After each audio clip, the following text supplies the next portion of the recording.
población con insuficiencia cardíaca con fracción de eyección reducida de un hospital de alta complejidad de Medellín, Colombia. Estudio de cohorte retrospectivo. Los evaluadores de este trabajo son el doctor Edison Muñoz, cardiólogo y profesor de la sección de cardiología, y el doctor James Samir Díaz, cardiólogo también, cardiólogo de la Clínica UNA en la ciudad de Medellín. Les voy a explicar cómo va a funcionar pues como la parte, digamos, logística de la sustentación. Vamos a tener entre 30 y 40 minutos de la presentación de todo el trabajo por parte de los residentes que hacen dicha sustentación. Luego daremos la palabra a cada uno de los evaluadores para las preguntas respectivas a los autores. Posterior a esto, daremos la palabra a los asistentes que quieran hacer preguntas a los investigadores, y al finalizar toda la parte de la discusión, entonces me quedaré con los dos jurados para hacer la evaluación respectiva y determinar si el trabajo de grado merece algún reconocimiento. Entonces, no siendo más, le doy la palabra a Juliana y a Javier para que iniciemos la sustentación del trabajo de grado. Listo. Muchas gracias, doctor, por la presentación y a todos por estar aquí presentes. Yo voy a presentar, como autores principales estamos yo, Juliana González Franco, y Javier Caicedo. Como coautores tenemos a Carolina Cordona, Natalia Jaramillo, Osvaldo Aguilar, y los directores del proyecto son el doctor Fabián Alberto Jaimes y la doctora Clara Inés Saldarriaga.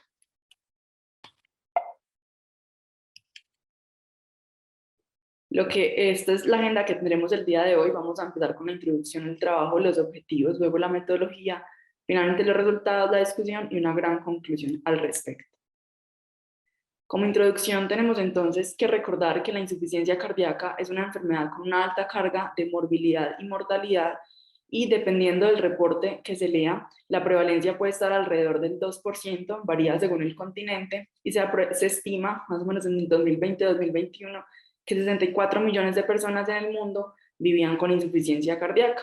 Y la mortalidad sigue siendo alrededor de 50% a 5 años, a pesar de las múltiples intervenciones que se han demostrado que son beneficiosas para estos pacientes. Es por esto que las guías de falla cardíaca en sus últimas versiones, aquí les presento específicamente la guía europea de falla cardíaca del 2021, donde nos ponen el pilar del tratamiento de la falla cardíaca con 4 medicamentos que se deben dar de forma simultánea.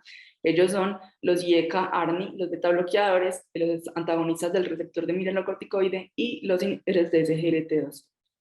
Esto con base, específicamente el ARNI, con base en el estudio publicado en el 2014 en el New England Journal, que es llamado el Paradigm, en el que evaluó el sacubitril/valsartán contra el enalapril. Y los más recientes que hicieron que se implementaran en las guías, o que se incluyeran en las guías los inhibidores de SGLT2, fueron en el 2019 el DAPA-HF, que se publicó también en el New England, y el 2020 el Emperor Reduce, que estaba evaluando la empagliflozina, que también se publicó en el New England. Y a partir de estos estudios es que se vio que estos medicamentos tenían un impacto en reducción del desenlace compuesto de mortalidad cardiovascular y hospitalización por insuficiencia cardíaca, y es por eso que fueron implementados en las guías y son los que vamos a tener en cuenta para hacer el estudio a continuación.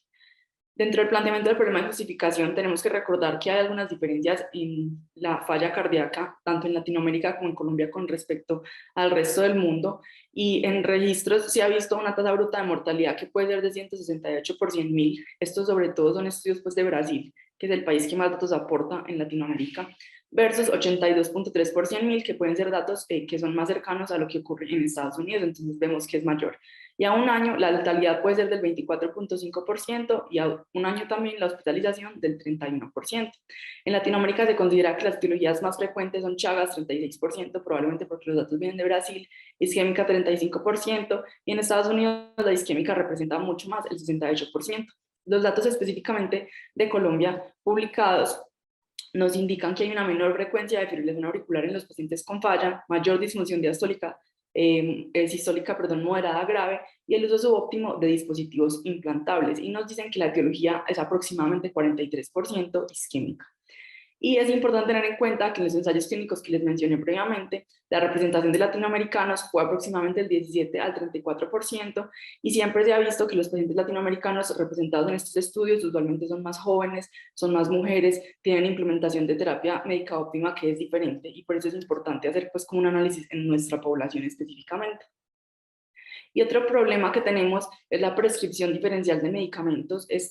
Hace parte del registro SHAM-F, que es un registro pues, que no se realiza en países latinoamericanos, pero lo que les quiero resaltar acá es que a pesar de que los pacientes no tienen contraindicaciones para utilizar los medicamentos que están recomendados por las guías, por ejemplo, casi el 12.8% no utilizan ARNI, solo el 12%, perdón, utilizan ARNI, y solo el 33% utilizan antagonistas al receptor de mineralocorticoide, incluso sin tener ninguna contraindicación para su uso.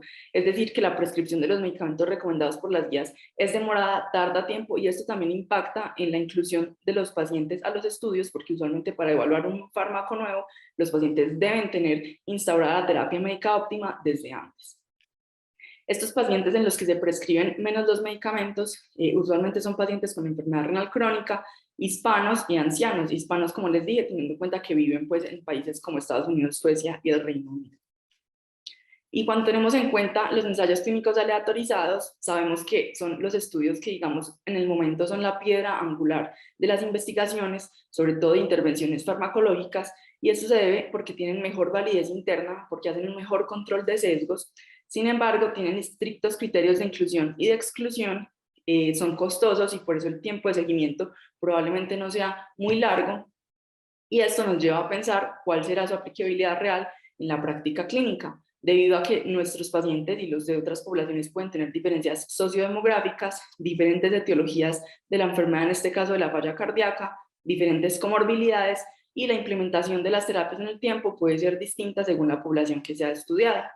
Es por esto que hemos pensado que en las poblaciones reales, con una población más variada de pacientes, los tratamientos que se implementan podrían condicionar una respuesta diferente al tratamiento. Y en los últimos años se ha visto cómo hay una cantidad muy importante de pacientes de la práctica clínica que no son elegibles para los ensayos clínicos más importantes en diferentes ramas de la medicina, tanto en cardiología como salud mental y oncología, pues que nos muestran en esta gráfica, donde vemos que más del 26% y hasta el 75% de los pacientes que vemos en la práctica clínica no son elegibles para los ensayos clínicos, que son los ensayos pivotales para el uso de medicamentos recomendados por guías. Es por eso que planteamos estos objetivos para este estudio. El primero es determinar potenciales diferencias en las variables clínico-demográficas y terapéuticas en los pacientes con insuficiencia cardíaca con fracción de eyección reducida de la consulta externa de la clínica CardioVid con respecto a los pacientes incluidos en los estudios originales, PARADIGM, EMPEROR y DAPA-HF. Y el segundo objetivo es determinar las potenciales diferencias en los desenlaces de mortalidad y hospitalización por falla cardíaca agudizada de los pacientes con insuficiencia cardíaca crónica con fracción de eyección reducida a la consulta externa de la clínica CardioVid que hubiesen sido elegibles para los estudios originales comparado con aquellos que no. En cuanto a la metodología, entonces este es un estudio de corte retrospectiva que se realizó con base en una base de datos que ya presentaba, que ya tenía recogida la clínica de falla cardíaca de la CardioVid, donde registraban todos sus pacientes que ingresaban al programa especial de falla cardíaca. Ellos tenían unos datos recogidos, pero a partir de esa base de datos y a partir del registro de los pacientes es que pudimos indagar en las historias y recoger la información. Los pacientes se revisaron que hubieran ingresado a la clínica entre diciembre del 2014, que fue la fecha en que se publicó el estudio del PARADIGM, y febrero del 2021, que es el momento en el que se aprobó el protocolo. Los criterios de inclusión para recoger nuestros pacientes fueron que tuvieran mayor de 18 años, que tuvieran antecedente de falla cardíaca con fracción de eyección reducida, es decir, menor o igual al 40%, y que tuvieran un seguimiento mínimo de 27 meses o que hubieran muerto durante este tiempo de seguimiento. Este dato, esta medida la escogimos porque fue la mediana de seguimiento más larga de los 3 ensayos clínicos evaluados. Uno era a 16 meses, el otro a 18.2 meses y el más largo era a 27 meses. Y a partir de entonces de la base de datos que ellos ya tenían, hicimos una revisión de las historias clínicas, recogiendo de 50 variables clínicas y demográficas y 53 variables con respecto al uso y las dosis de medicamentos, lo cual se hizo al inicio del ingreso al programa de falla cardíaca de la CardioVid y durante el último seguimiento que estuviera más cercano al punto de corte de los 27 meses.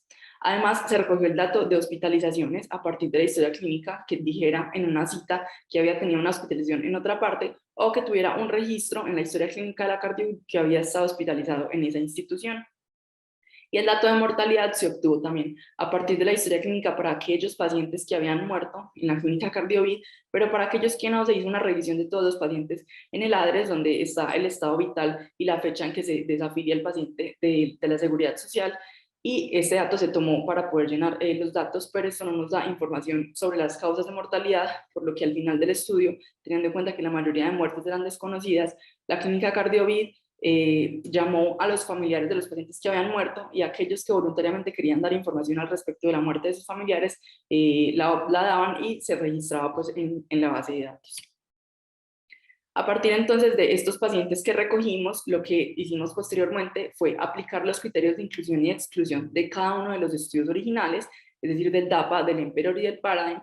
Aquí a tener en cuenta que, digamos que en estos tres estudios, uno de los criterios de inclusión eran ciertos puntos de corte del péptido natriurético, fuera el BNP o el NT-proBNP. Este criterio específico no se tuvo en cuenta porque, como vamos a ver, casi no habían datos de péptidos en el momento en el que se recogieron los pacientes.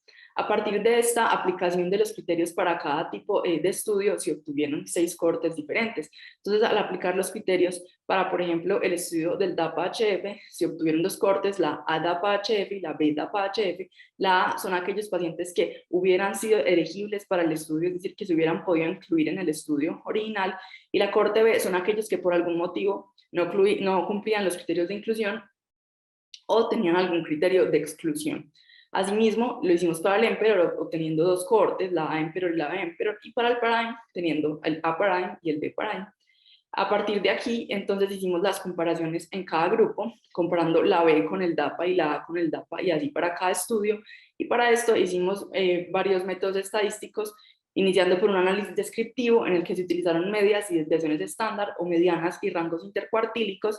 Posteriormente se hicieron unas gráficas de Kaplan-Meier para el desenlace compuesto, que era mortalidad cardiovascular más hospitalizaciones, para hospitalizaciones por insuficiencia cardíaca y para mortalidad por todas las causas. Y finalmente, para las comparaciones entre los grupos que les menciono, se usó el método de T-Student para las comparaciones de las variables continuas y el chi cuadrado para diferencias en proporciones. En cuanto a los resultados, entonces, de los pacientes incluidos en nuestro estudio, tenemos que fueron elegibles 1.741, pero fueron excluidos 1.295. En su mayoría eran pacientes que no cumplían con la fecha de la inclusión o tenían un seguimiento muy pequeño que no cumplía el seguimiento mínimo de 27 meses. Así que después de excluir estos pacientes, finalmente el estudio consta de 446 pacientes. En las características clínico-demográficas, entonces aquí tenemos la tabla 1, les voy a resaltar cuáles fueron las más llamativas o relevantes. Entre ellas tenemos que el sexo femenino correspondió al 35.8% de nuestra población, la mayoría de NIHA al ingreso era NIHA 2, el 49.3%. Si vemos los pacientes que tenían una tasa de filtración glomerular menor de 60, eran casi el 40%, es decir, que el 40% están dentro del grupo de enfermedad renal crónica. Si vemos la fracción de eyección promedio al ingreso fue de 27% y durante el último seguimiento más cercano a los 27 meses fue de 35% habiendo mejorado, y la etiología más frecuente en nuestra población fue la isquémica, que correspondió al 45% de los pacientes, seguida de la presentación dilatada idiopática. En cuanto al uso de dispositivos, tenemos que el 43% de los pacientes tuvieron el uso de dispositivos durante algún momento de su recolección de datos en la clínica de falla. De estos, el principal dispositivo que tenían era el cardiodesfibrilador implantable, que se encontró hasta en el 18.8% de los pacientes. Dentro de las comorbilidades tenemos que los pacientes, la principal comorbilidad fue la hipertensión arterial un 65%, seguido de la diabetes y seguido de la fibrilación auricular y el infarto agudo del miocardio. Y finalmente, sobre las hospitalizaciones previas por insuficiencia cardíaca, la mitad de la población del estudio ya había sido hospitalizada por insuficiencia cardíaca. En cuanto al uso de medicamentos, tenemos el uso de terapia fundacional. Esta gráfica es un resumen pues, de los medicamentos que evaluamos, que fueron muchos más. Aquí en la gráfica de la izquierda les mostramos los que se usaron en algún momento del seguimiento, no solo al ingreso. Entonces tenemos que estos pacientes en general utilizaron IECA en el 50% de los casos y ARA en el 47%, conformando pues esto casi el 97% de los pacientes. El beta bloqueador en el 98.8% y el antialdosterónico en el 84%. En cuanto específicamente a los IECA, entonces tenemos que en el Enalapril fue el más utilizado. Aquí tenemos en la primera columna los datos del ingreso a la clínica y en la segunda los datos del último seguimiento. Vemos como en el Enalapril se utilizaba en el 46% al ingreso, disminuyó en el seguimiento a 31% y en losartán en el 35% se mantuvo más o menos estable, pero aumentó un 1% durante el seguimiento. En cuanto a los betabloqueadores, el más utilizado fue el carvedilol, que bajó en el tiempo del 74 al 62%, y el metoprolol succinato aumentó un poco del 17 al 26%. En cuanto a los antagonistas del receptor de mineralocorticoide, tenemos la espironolactona, que se usaba más o menos en el 75% de los pacientes al ingreso y disminuyó usándose el 65% a la fecha de seguimiento. Esto debido a que aumentó el uso pues, de epledenona como alternativa. Y si vemos los medicamentos nuevos, que son el ARNI, la DAPA y la EMPA, entonces vemos como el ARNI al inicio del estudio, donde apenas se había publicado pues como los resultados, tengamos en cuenta las fechas en las que se incluyeron los pacientes. Al inicio solo se usaba en el 3.1% de los pacientes, esto al final del seguimiento se utilizó en el 14.5% de los pacientes. La dapagliflozina entonces al principio solo en el 0.6% de los pacientes y eran aquellos que eran diabéticos, pero posteriormente durante el último seguimiento aumentó al 6.5% y la empagliflozina también solo se usaba en el 2.6%, pero durante el seguimiento aumentó al 5.1%. Entonces vemos cómo aumentaron en el tiempo estos medicamentos. Y en cuanto a nuestros pacientes, ¿cuáles eran realmente elegibles para los ensayos clínicos aleatorizados que les mencioné en un inicio? Entonces tenemos que para el DAPA-HF, 26.7% de la población hubiera sido elegible, para el Paradigm 25.1% y para el Emperor 25.1% también. Y aquí les pusimos algunas de las causas de exclusión. Estos son criterios de exclusión de los estudios y están discriminados por cuál es la proporción para cada estudio. Entonces vemos que el principal motivo de exclusión para la mayoría de los estudios fue la hipotensión, que según el estudio se determinaba como menor de 95 o 100. Eran un poco más estrictos en el Emperor en general, eran los que tenían el punto de corte de 100. Pero otros motivos que también fueron frecuentes fueron, por ejemplo, que tuvieran síndrome coronario agudo en los últimos 90 días, que tuvieran implantación de dispositivos en los últimos 90 días, que tuvieran enfermedad pulmonar grave, que no era un criterio para el DAPA, o que tuvieran cáncer activo con tratamiento. Son algunos de los motivos que llevaron a que estos pacientes no hubieran podido ser incluidos en los estudios originales. En cuanto a los resultados, las comparaciones, espérenme, yo miro cómo se puede quitar este...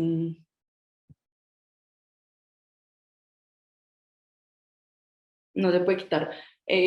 Acá les voy a decir lo que se está tapando pues con la barra. En esta columna tenemos el acorde original del DAPA. Entonces estos son los datos que están recogidos en la acorde original del DAPA.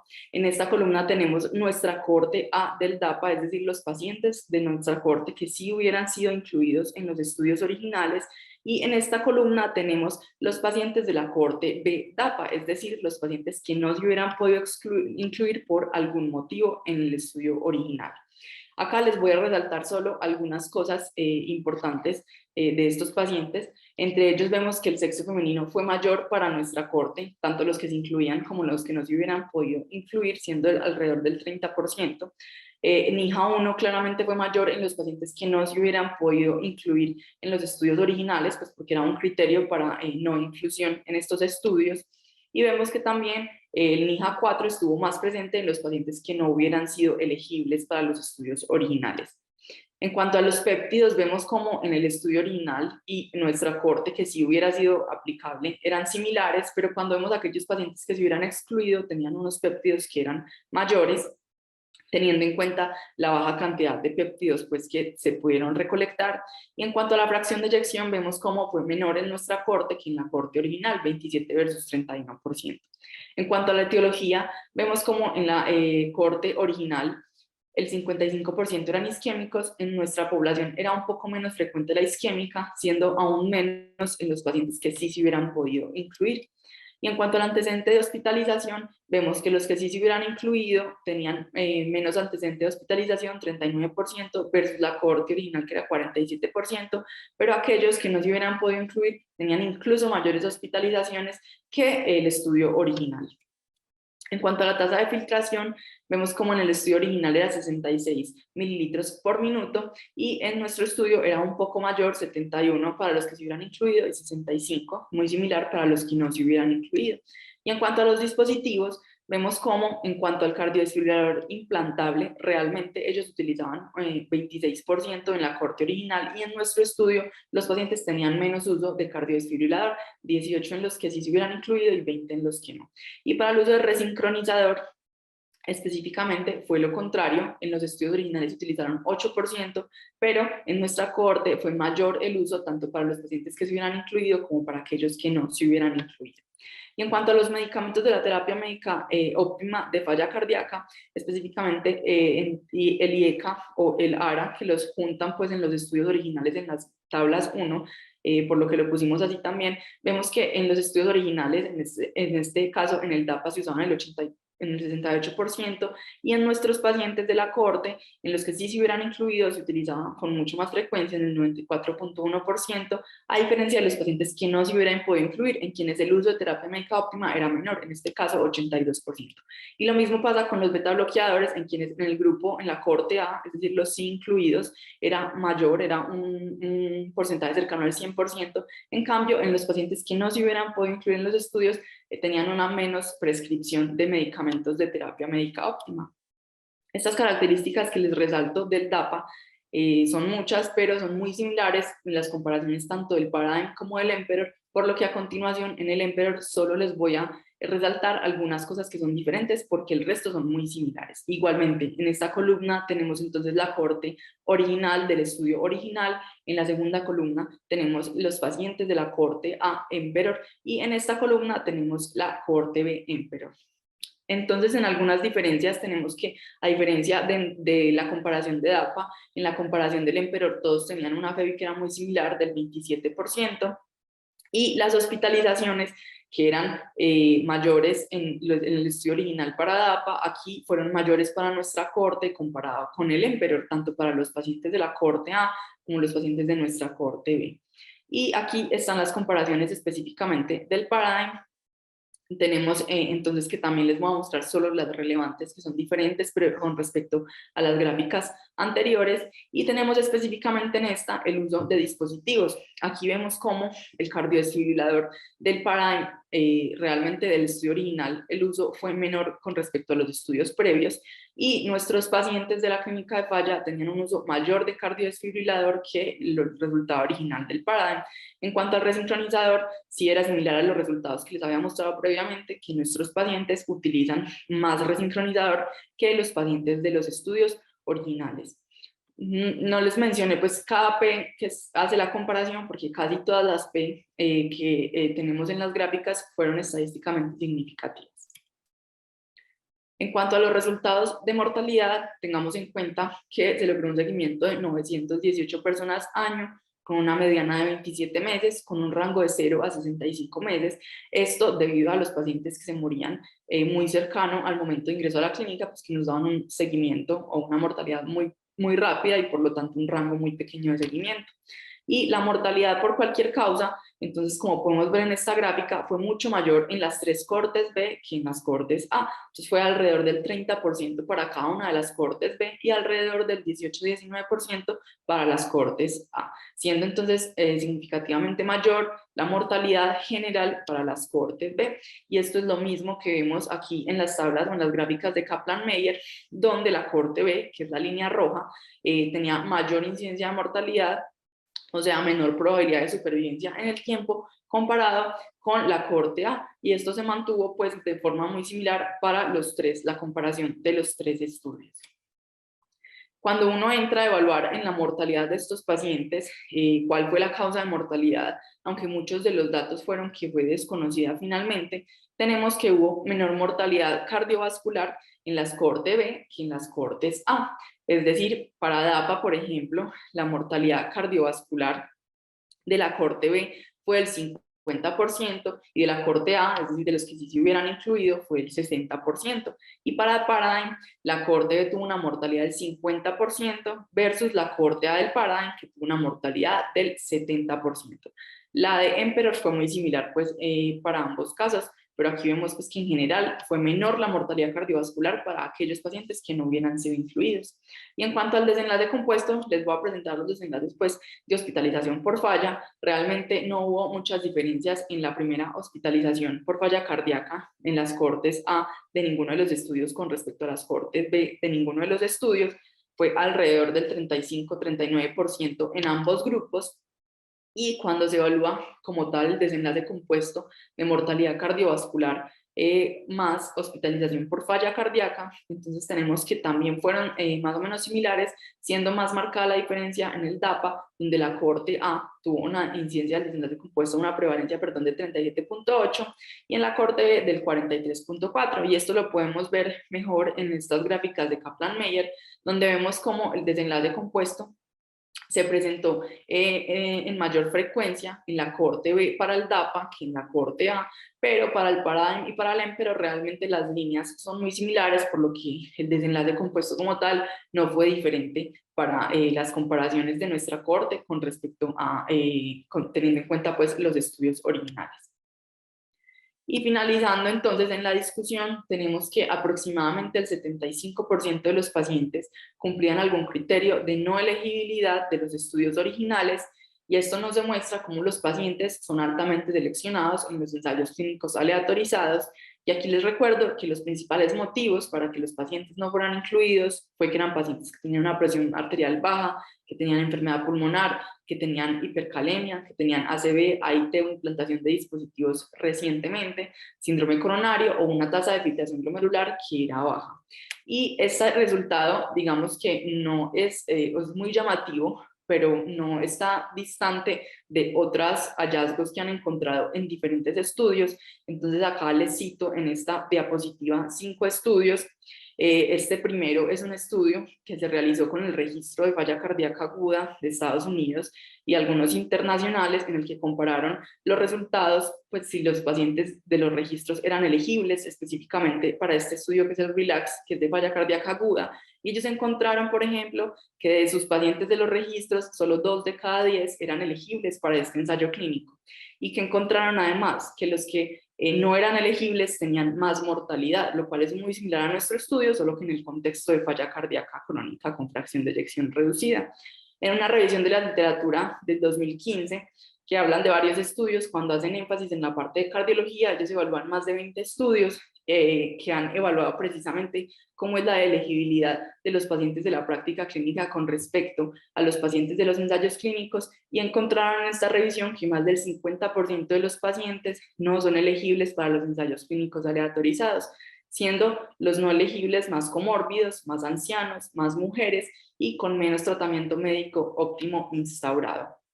Y finalmente en Suecia es donde uno encuentra que han realizado más estudios similares al nuestro, y ellos tienen 3 estudios específicamente. Aquí están los datos de los 3 estudios. Si miramos el DAPA, que es el estudio que utilizamos acá, solo son elegibles entre el 35 y el 52%, y esto es variable porque les dio 35% cuando usan todo el registro sueco de falla cardíaca y les da 52% de elegibilidad cuando lo usan en un solo centro.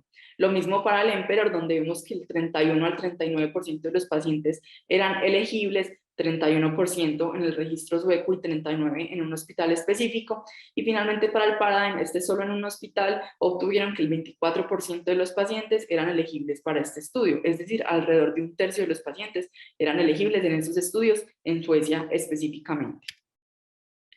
Y al respecto de otros resultados, tenemos entonces que comparando la cohorte global nuestra con los ensayos clínicos aleatorizados importantes, encontramos que tuvimos más mujeres, menos etiología isquémica de la falla cardíaca, mayor uso de terapia farmacológica fundacional y de terapia de resincronización cardíaca que se mantuvo pues como en los diferentes grupos. Y si comparamos los no elegibles versus los elegibles, es decir, las cohortes B versus las cohortes A, tenemos que las cohortes B tenían más etiología isquémica, más antecedentes de hospitalización, peor función renal, mayores comorbilidades como presión arterial más baja, más accidente cerebrovascular, más accidente isquémico transitorio y algo muy llamativo es que tenían menor uso de IECA, ARA2, antagonista del receptor de mineralocorticoides, es decir, un poco menos de uso de terapia médica óptima a aquellos pacientes que no eran elegibles para los estudios, para los ensayos clínicos aleatorizados.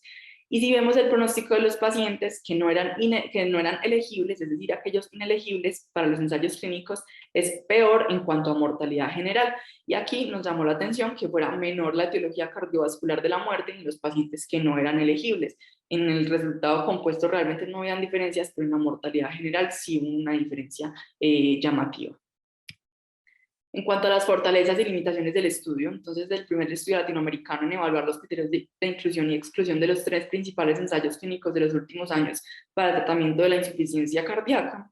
Y como limitaciones tenemos aquellas inherentes a un diseño retrospectivo, lastimosamente los datos faltantes de los péptidos, pues que no permitían evaluar con total, pues siendo completamente estrictos los criterios de inclusión de los estudios originales, y el índice de masa corporal fue un dato que se tuvo en muy pocos pacientes, lo que limita pues como la valoración de la comorbilidad de sobrepeso y obesidad en este estudio, que es un estudio unicéntrico realizado en una institución que es altamente especializada en el manejo de pacientes con falla cardíaca, lo que puede conllevar un sesgo pues de selección, y realmente no tenemos datos crudos de los estudios originales para hacer comparaciones de los desenlaces de nuestros pacientes de ambas cohortes comparado con el estudio pues original como tal. Y en conclusión, en nuestra población, 3 de cada 4 pacientes de una clínica de falla cardíaca de un hospital de alta complejidad no hubieran sido elegibles para los ensayos clínicos originales de la terapia fundacional para la insuficiencia cardíaca. Esto nos sugiere que la evidencia aportada por los ensayos clínicos aleatorizados, la cual nos habla de eficacia de una intervención para el manejo farmacológico de la insuficiencia cardíaca, debería evaluarse de forma crítica y complementarse con estudios pragmáticos o de la vida real en los que se pueda evaluar los desenlaces de efectividad y seguridad en una población que sea más heterogénea y que se asemeje a la encontrada en nuestra práctica clínica diaria. Muchas gracias y abrimos el espacio pues para los comentarios y las preguntas.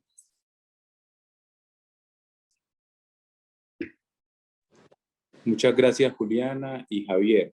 En este momento procederemos a las preguntas de los 2 evaluadores, del doctor James y del doctor Edison. Les cedo la palabra.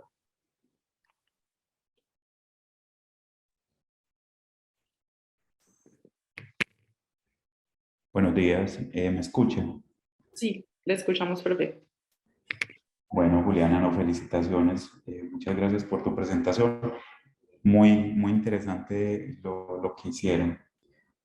Antes de preguntarte esto, quería pues hacerte énfasis en un comentario que les hice en la evaluación, pero veo pues que lo asumieron muy bien acá.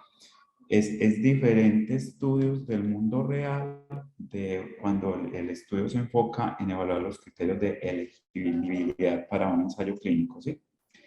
Ustedes tienen mucha información en lo que lograron recolectar por lo que veo y ahí van a poder de pronto hacer un par de publicaciones diferenciando esas 2 situaciones, mundo real versus quiénes son elegibles y quiénes no para un ensayo clínico o lo hubieran sido en el momento.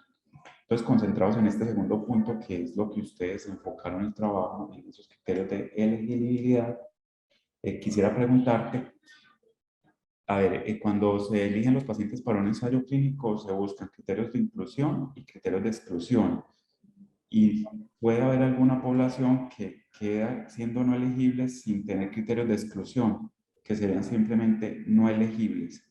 Cuando tú presentas esta tabla donde dices las características de los que tuvieron criterios de exclusión en estos ensayos, ahí estás evaluando solo aquellos que tenían criterios de exclusión o todo el conjunto de los no elegibles para cada uno de los 3 ensayos clínicos. Pero en esa tabla solo estamos evaluando realmente criterios de exclusión de los 3 ensayos.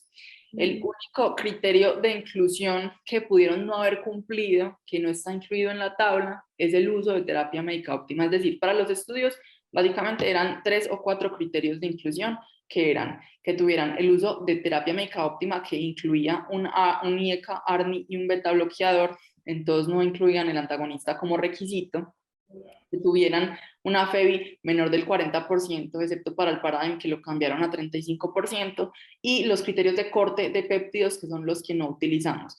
Pero digamos que más allá de eso, no habían más criterios de inclusión. Entonces, todos esos que pusimos en esa lista realmente son criterios de exclusión como tal. Ok, entonces, lo que yo quiero saber es si hay cabida de un tercer grupo, es decir, que no cumplió criterios de exclusión ni criterios de inclusión, que simplemente hubieran sido no elegibles para los ensayos clínicos. En las cortes B están tanto los que cumplieron algún criterio de exclusión como esos que no cumplieron, por ejemplo, el hecho de la FEBI o el hecho de no tener terapia médica óptima. En ese grupo están los dos metidos, sí, profe. Es decir, que sí existe cabe esa posibilidad, y te lo digo porque me parece muy, muy interesante el estudio, lo que tú pones al final es así. En el mundo real, muy pocos pacientes de la práctica cotidiana serían elegibles para un ensayo clínico. Entonces, cuando nos paramos en el escenario de la falla cardíaca con fracción de expulsión reducida, donde ya sabemos que el tratamiento con esas 4 moléculas disminuye desenlaces tan importantes, el plus de este estudio, de esta investigación que ustedes hicieron, me parece que debería concentrarse en, bueno, ya sabemos que 3 de cada 4 no van a ser elegibles, pero entonces venga, miremos en esos 3 de cada 4, cuántos tenían qué porcentaje tenían criterios de exclusión, y en los que no tenían criterios de exclusión, entonces sí podríamos en la práctica clínica extrapolar los desenlaces de las moléculas, si podríamos utilizar esa molécula en esos pacientes, que finalmente eso es lo que buscan los estudios de mundo real, que es lo que ustedes están diciendo ahí, que hay que ser más críticos con los ensayos clínicos y evaluar cómo se desempeñan las moléculas en el mundo real. Y siento por lo que veo que ustedes tienen alguna información que les podría ayudar a profundizar más en ese sentido, de pronto en otra publicación, no en esta misma, porque ya se vuelven como mucha información y difícil de masticar, pero me parece que podrían profundizar más ahí, en esos que no tienen criterios de exclusión, si serían potenciales candidatos al tratamiento con estas moléculas en el mundo real, y qué hay de eso en la literatura regional en Latinoamérica, porque ese es el plus del trabajo de ustedes, que esto en Latinoamérica realmente se conoce poco. Lo que hay publicado es en Estados Unidos y en Europa, pero aquí en Latinoamérica no tenemos esta información, y por eso es tan valioso lo que ustedes hicieron.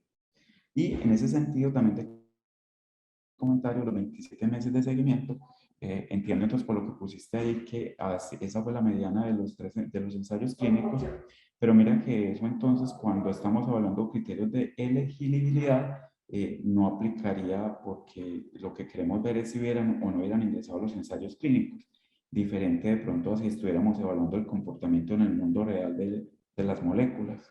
¿Listo? Listo. Eso es como lo que te quería decir, y felicitaciones de nuevo.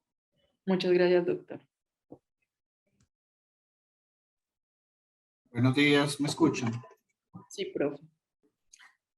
Bueno, no, muchas gracias, y pues unirme a las felicitaciones. Yo creo que estos estudios son muy necesarios para que seamos justamente más conscientes de cómo pasamos la aplicación del ensayo clínico a la vida real, y cómo desafortunadamente yo creo que los que hemos podido tener la experiencia de participar en algún ensayo clínico, uno piensa en principio cuando le dicen pacientes con falla cardíaca con fracción de eyección de 40, meta 10 pacientes, uno cree que eso lo consigue en una semana, pero justamente todos los criterios de exclusión que traen los ensayos clínicos hacen que finalmente sea una población muy seleccionada, y yo creo que eso es el resultado que justamente ustedes muestran, en cómo esa población tan seleccionada, después cuando la volvemos en el mundo real y cuando salen las recomendaciones en guías, se generalizan a veces de forma tal vez no ideal, aunque también, como le decía ahorita James, pues finalmente lo que tratamos es de extrapolar esos resultados buscando lo mejor para el paciente, pero también entonces cabe justamente mirar y pues tal vez eso es una pregunta que le quisiera hacer ahorita a los epidemiólogos, es cómo realmente zanjar esas brechas entre estos estudios o estos resultados que nos muestran los ensayos clínicos y lo que ya vemos en un estudio como el de ustedes, de que realmente muchos de los pacientes no se van a asemejar a esos ensayos clínicos y las dificultades que tenemos. Un poquito de la mano de lo que decía James, uno de los problemas adicionales que yo veo específicamente en los criterios de inclusión es que en general los ensayos clínicos utilizan los péptidos natriuréticos como parte de los criterios de inclusión en el estudio, y como ustedes muy bien lo mencionaron, pues dado que no es un estudio que en una clínica falla cardíaca pida rutina a todos los pacientes de entrada, pues ustedes no tenían los datos completos y pues obviamente eso va a ser entonces una limitación, y en esa pregunta que hacía James, pues creo que tenemos ese grupo sería mucho más grande en los que no cumplirían al 100% esos criterios de inclusión. Entonces no sé si de pronto tienen el dato de cuántos pacientes realmente ustedes tenían el valor del BNP y en cuántos no, más allá de que ustedes mismos lo expresaron dentro de las limitaciones que tenían. Sí, profe, ya le voy a mostrar. Creo que está acá.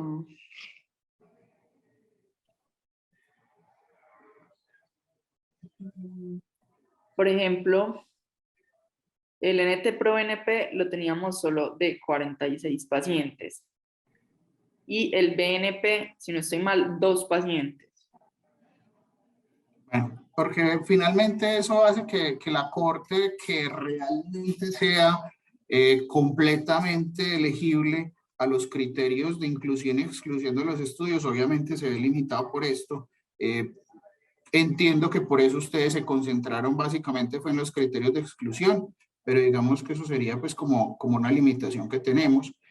Y lo otro era también lo que decía James, es que ustedes tienen demasiados datos. Veo que las tablas son mucho más agradables que en las primeras evaluaciones y los felicito también por eso, pero son justamente demasiados datos que a veces se van un poquito como del enfoque de la pregunta que se genera con el título del estudio. Entonces sí me parece como muy buena la recomendación que les da James de que tal vez definan una discusión ya para la publicación final muy centrada en la pregunta que ustedes se hacen específicamente en este estudio, y ya más bien con toda esa información que tienen, definir si es del caso una publicación adicional, pero para que no quede como tan denso y sea más fácil de digerir los resultados de este estudio. Esos serían como mis comentarios y muchas gracias.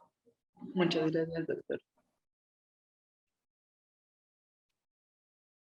Bueno, en este momento entonces damos paso a las preguntas o comentarios de los coautores, profesores o asistentes a esta sustentación.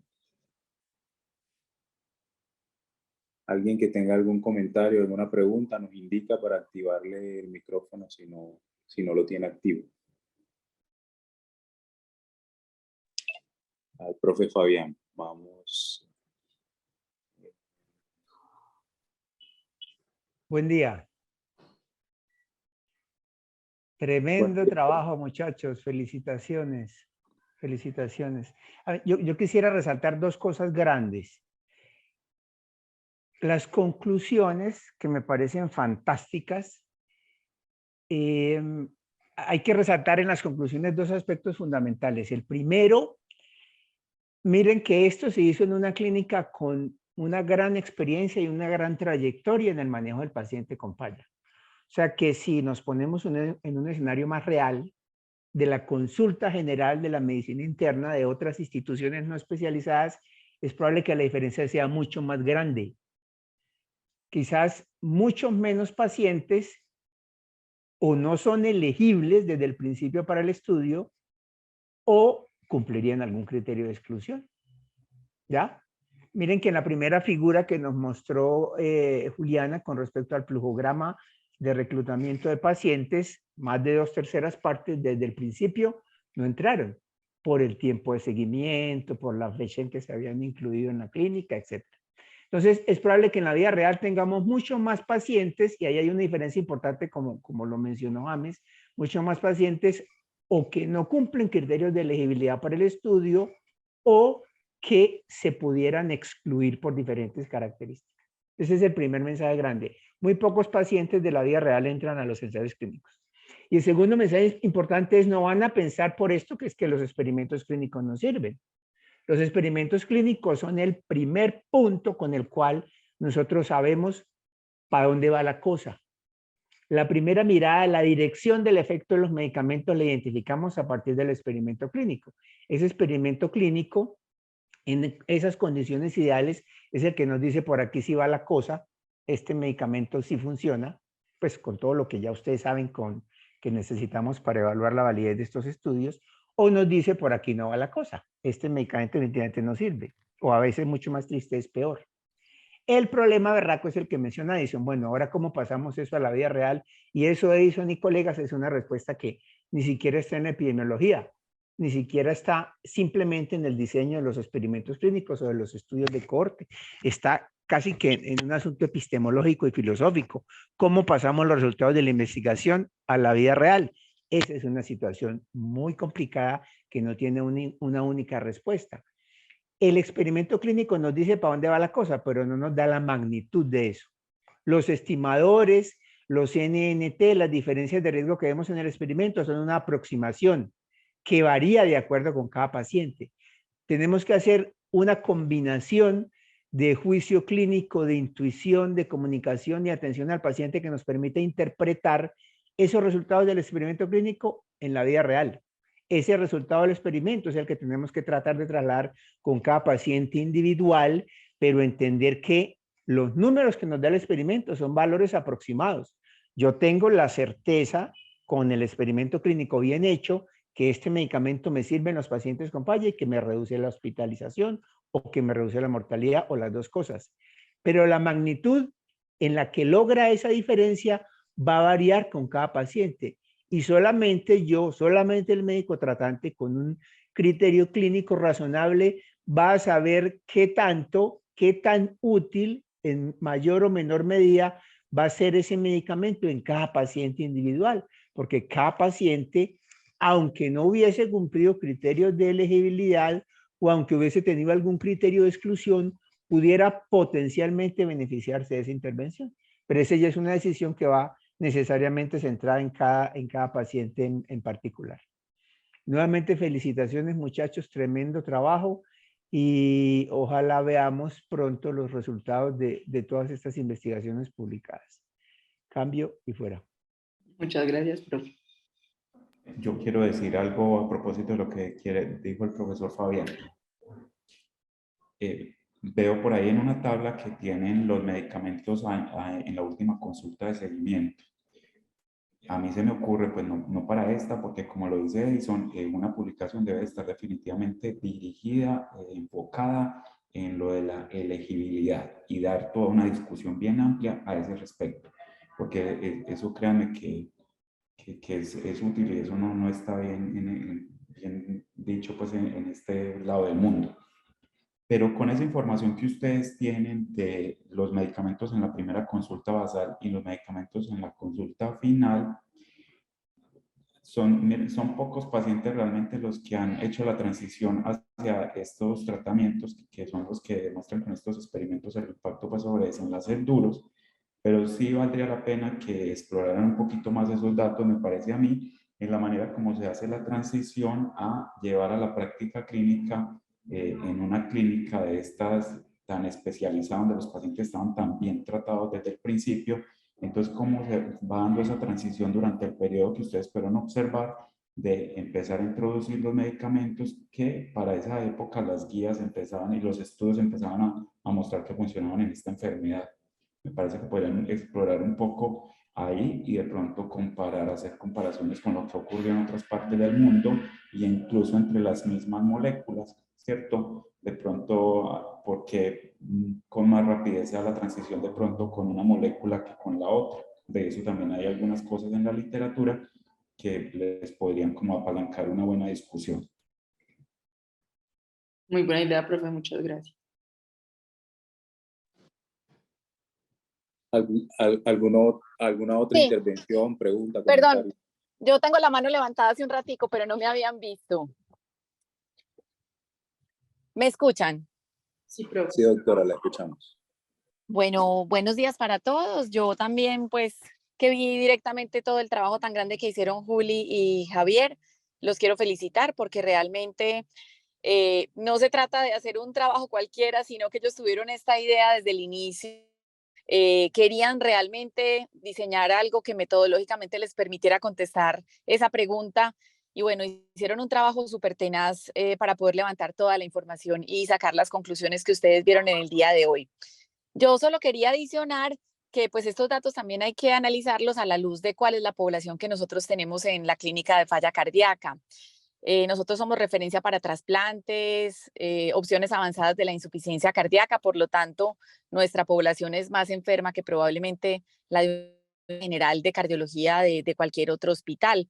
Entonces, la aplicabilidad para nuestra población, como decía el doctor Fabián Jaimes, probablemente pues no pueda generalizarse a todos los demás pacientes con falla cardíaca que se ven en las instituciones del país. Y respecto al péptido natriurético, realmente los péptidos natriuréticos entraron al POS apenas el año pasado, por eso era muy difícil tener acceso a ellos en casi todos los pacientes, pero yo quiero mencionar que los ensayos clínicos siempre lo usan como un criterio de inclusión porque la gente que tiene más alto el péptido natriurético tiene mayor riesgo de morirse y de hospitalizarse, y esa es la manera en la que ellos enriquecen de eventos los ensayos clínicos para poder, digamos que cumplir con el número de eventos que necesitan para demostrar si una intervención funciona o no. Entonces creo que eso también es algo importante a la hora de analizar estos resultados. Nuevamente yo también creo que aquí hay mucha información muy valiosa que puede servir para publicaciones posteriores. El dato de que la presión arterial sea como el criterio que más cumplen los pacientes por los que no serían elegibles para los estudios es un hallazgo muy interesante. Uno se sorprende cuando ve la media de las presiones arteriales en casi todos estos estudios de insuficiencia cardíaca, donde está alrededor de 120 milímetros de mercurio. No sé qué ven ustedes en sus poblaciones, pero pues nosotros con frecuencia vemos gente que tiene la sistólica en 90, 95, 100. Y a veces cuando uno implementa estas terapias, está trabajando con una población diferente a la que se estudió en los ensayos clínicos. Finalmente, pues esto es como motivación para todos los demás residentes. Yo creo que se pueden hacer trabajos interesantes, bonitos y valiosos como los que ellos plantean. Y bueno, no, nuevamente quería felicitarlos y contarles que en algunos ensayos clínicos en el mundo, uno lee que las tasas de exclusión en casi todos los estudios de falla cardíaca están alrededor del 30% de los pacientes que fallan el screening. Incluso algunos ensayos clínicos grandes ahora han hecho publicaciones también de qué pasó con esos pacientes que no fueron elegibles, los que entraron a la fase de screening y tenían algún criterio de exclusión. Que yo creo que es otra cosa interesante de la investigación, como ya algunos autores nos empiezan a mostrar qué pasa con esos que no entraron al estudio, cuál es la tasa de eventos en esa población, que creo que es otro comparativo muy interesante. Con los que ya entraron al estudio ya sabemos cuáles son los desenlaces de seguridad y de eficacia. Bueno, entonces, al no tener más preguntas ni comentarios, damos por terminada la sesión de sustentación. Les pido a todos los participantes pues, que abandonen la reunión para quedarme con los dos evaluadores y realizar la evaluación de la sustentación. A Juliana y a Javier, felicitaciones, muy buen trabajo, muy buena sustentación. Y no, felicitaciones, muchas gracias. Muchas gracias, feliz día.